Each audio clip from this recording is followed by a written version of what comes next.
They've been promised home and education by successive governments. But today, thousands of children live on the dangerous streets of Accra and other parts of the country. The Gender Ministry estimates the number at 300,000 children. Today, a new research paper is being presented on the role of the police, magistrate courts, welfare, that's the social welfare, and district assemblies in addressing the problem. We have details of that presentation coming up shortly. But right now, we have this extensive report put together by JoyNews' Ernest Meno. It was, in fact, a Judge 2017 Best Human Rights Report with a focus on child protection at last week's GJA Awards.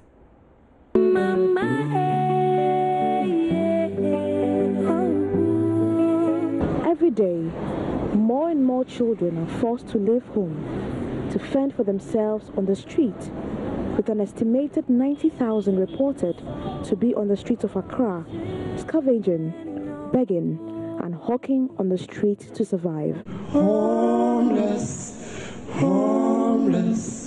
We moonlight slave, what sometimes surprises me the most is the attitude of parents and society to children, because there are instances that parents feel that their children are stubborn, so they just don't want to have anything to do with them. Most of the children that we have interviewed on the street clearly say that their home is not comfortable for them. It is estimated that a total of 90,000 children in Accra are homeless.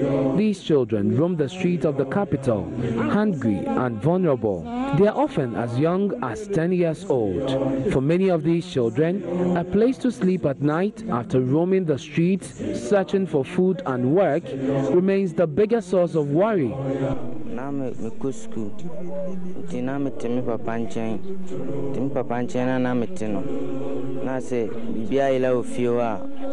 I used to live with my father at Tepa and was enrolled in school. But at home, I was accused of stealing once something goes missing. Apparently, my father's new wife was behind this. So eventually, my father sacked us from home and asked us to go live with my grandmother, who also didn't have much. My uncle attempted to help me acquire some skills, but I wanted to be in school, so I fled to Accra.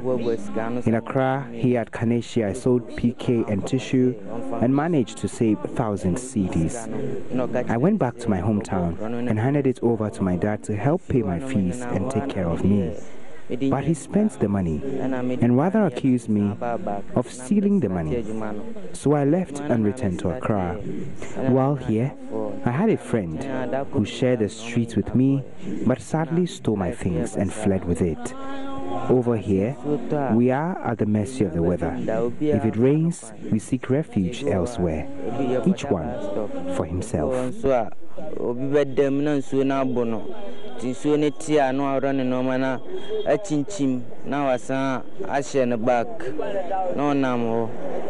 Meet 18-year-old Joshua Tete, who left home after his parents divorced. This cruel street of Accra has been his home for the past 8 years.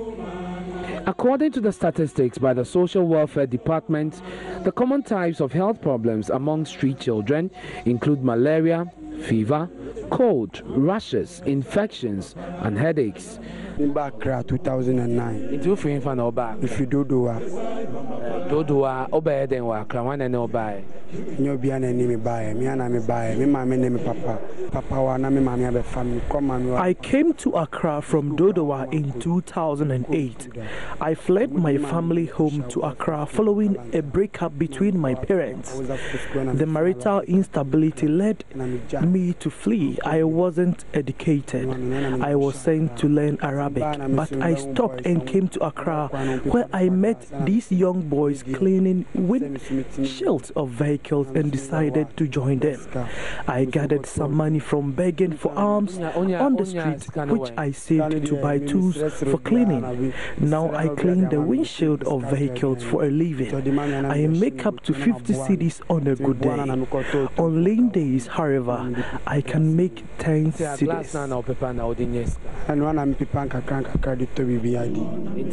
a day, say no nya best say. A day say skabe bapa menya 50 Ghana. Say menya skakra 10 cedi. Another boy who gives his name as Kwekuima tells me life in Accra for the past 6 years has not been easy. He recalls the harrowing stories of how some friends have died due to the harsh realities of street life. Now funny parents have form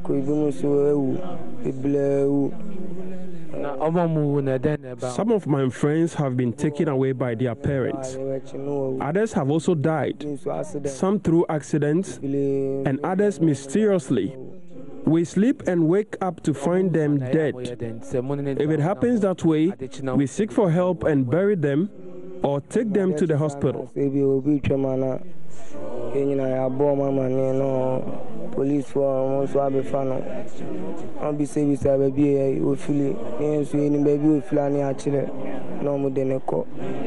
According to UNICEF, street children fall in 3 categories: those who have lost ties with families and live alone on the streets, children who spend all or most of their time working on the streets to earn income for their families or for themselves, and children who live on the street with their parents.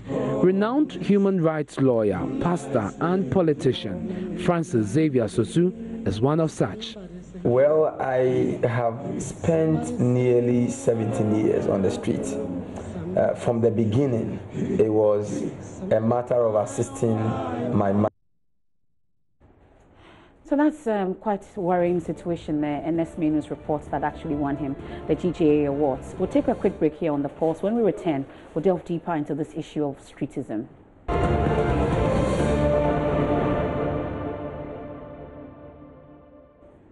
Thanks for staying with us here on The Pulse. If you just tuned in, of course, we're talking streetism as our very first issue. Of course, we've been to the KNUST as well. But this worrying situation, we have 33,000 children living on the streets. That's according to the Gender Ministry report. You also saw NSME News report a while ago. Well, today, experts met in Accra where a presentation of a research work into the problem was presented. The Center for Constitutional Order prepared the report in collaboration with the Law Faculty of the University of Professional Studies. And in the studios, we are privileged to be joined by the fellow researcher, Center for Constitutional Order, Kwewa Kwelabi, joins us in the studio. Thank you very much for your time. Kwewa, I love your name, I must say. Well, okay. Thank you. Well, so it came up today at the Stakeholders Forum that at least one thing was established, that we have laws that should be able to help cater for these underprivileged children. But from that engagement, we'll talk about the laws in itself, but from that engagement, what kind of understanding did you get as to why these laws are there yet are not being implemented? Okay, good afternoon to our viewers. Good afternoon to everyone. I think before I proceed with that, I want to correct the numbers about the 33,000 children on the street. The report we have is that 33,000 as of 2011 by a UNICEF report. And as of 2017, so by a policy document from the Gender Ministry, was 300,000 children living on the street.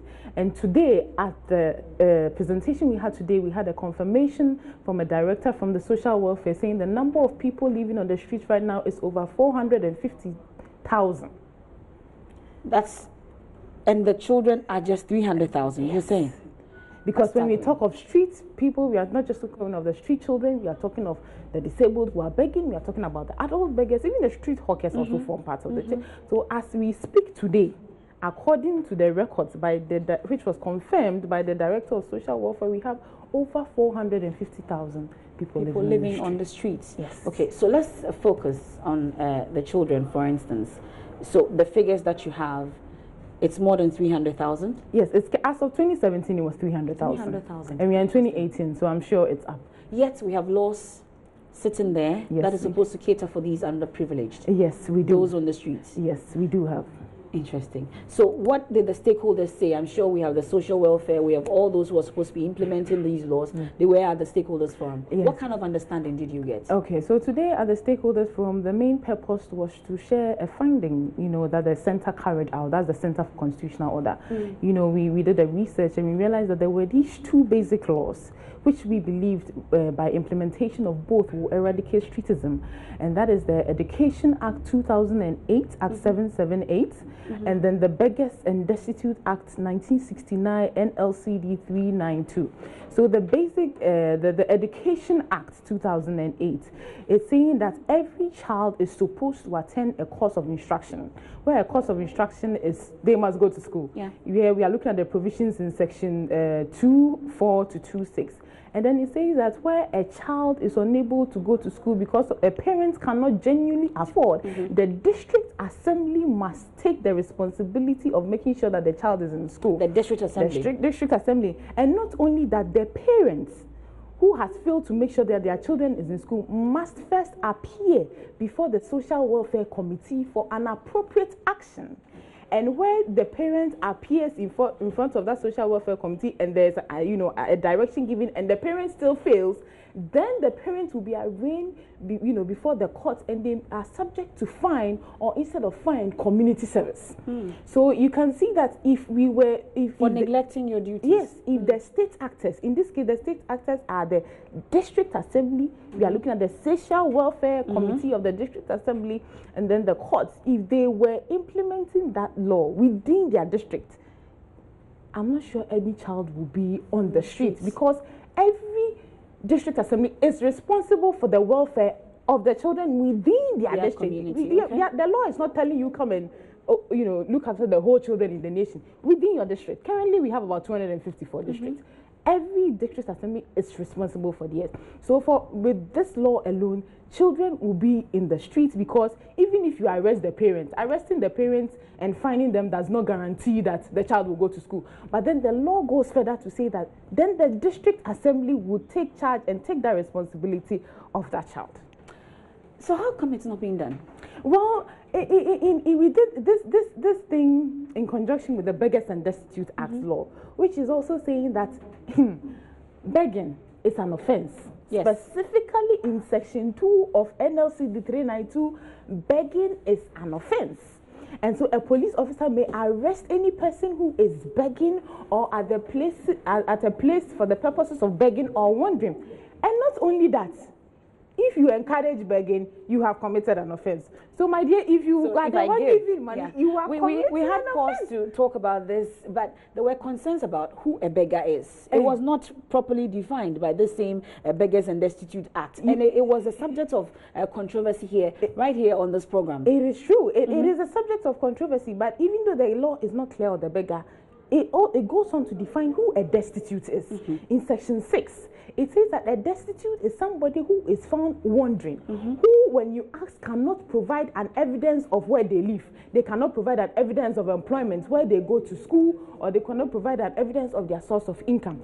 With this survey that the center carried out in a Sing for Su case, there was one child, and this was a district that you see that they were doing their job. Okay. They saw a child who had broken into the home of someone, the veranda, and they took the child. And they asked the child what he was doing around. He said he walked from Kumasi to Somenya. He doesn't know how he got from Somenya to Asinfosu. He couldn't mention the school. He said he was in school, but he didn't know which stage he is, whether he had dropped out. You see?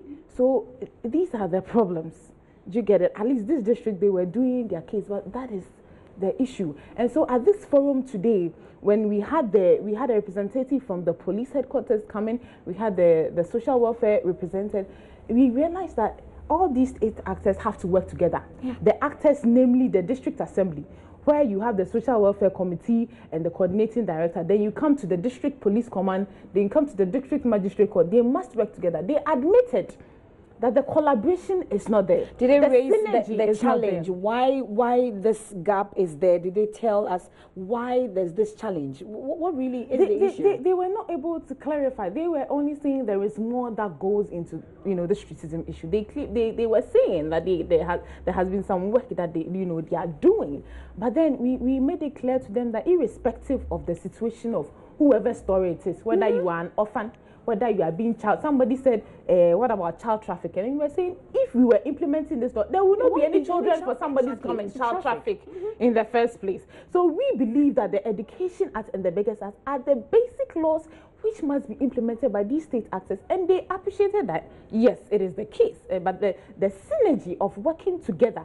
is an issue, because awareness of the law, the survey that we carried out revealed that some people knew about the law, but you ask them about the provision, basically what the law is telling them to do, they said no. So 80% will say, oh yes, we know about the existence of this law, but only 20% will say, oh, we know that it says, we do. Some two gave excuses that, oh, you can't arrest a beggar in your street because, you know, but Ghana is a country, you know, upheld by the rule of law. It is not nice to step out and see children who are supposed to be in school on the begging. Sometimes it's even cause hazard, engaging in work that is a threat to them. Some even car accidents. Down, exactly. And you see, the pathetic thing is now that you can see it's a business. The adults, the able-minded, physically able, who can work and add to the productivity of this country, send these children so that out we can there to beg. They are the one using them so they are all, you know, they must be arrested, and the law makes provision that when they are arrested, they must be arraigned before the court for the beggars like this, and then the court will order the social welfare to do an inquiry and report as to the situation and circumstance of the person.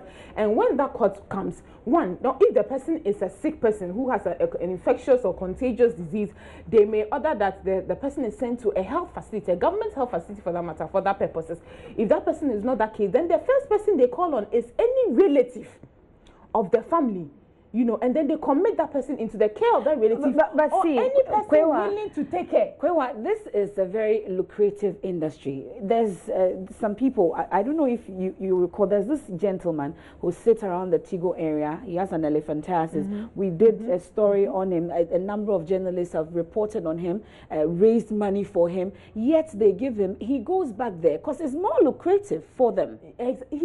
You see, he is going back there because you've given him the freedom to go back there. When you take him, are you using the law to first of all get him off the street and take him to where he's supposed to be? Has this gentleman been arraigned before the court, and has the court given an order as to where he's supposed to be? If you keep raising funds and you just keep raising funds, you are just raising funds. You are not following the law. And so what do you expect? So for us also reporting on them, we're also breaking the law. You should be very careful. You should be aware of the law that is there that says that when you take these people off the street, it is the police that must do arrest. If you can't do an arrest, get the police to do that. And when they do that, they don't keep them for more than 24 hours. Then they're supposed to be arraigned in the court. Then the district magistrate court will order, okay, well, this guy, when you're elephantiasis, send him to this hospital. This guy is mentally, admit him to this. And you see, if not, then they say we should send them to a suitable institution, which means that they ought to be destitute home. You know, are they there? Realistically, they are not there. We don't have shelter homes. So that is why we are bringing this law. If it is not there, those but who the systems must be in place before we can implement these laws, Kwewa. The systems are not in place. How then do we enforce these laws? Oh, they must enforce it. They must create the system. The law is already there.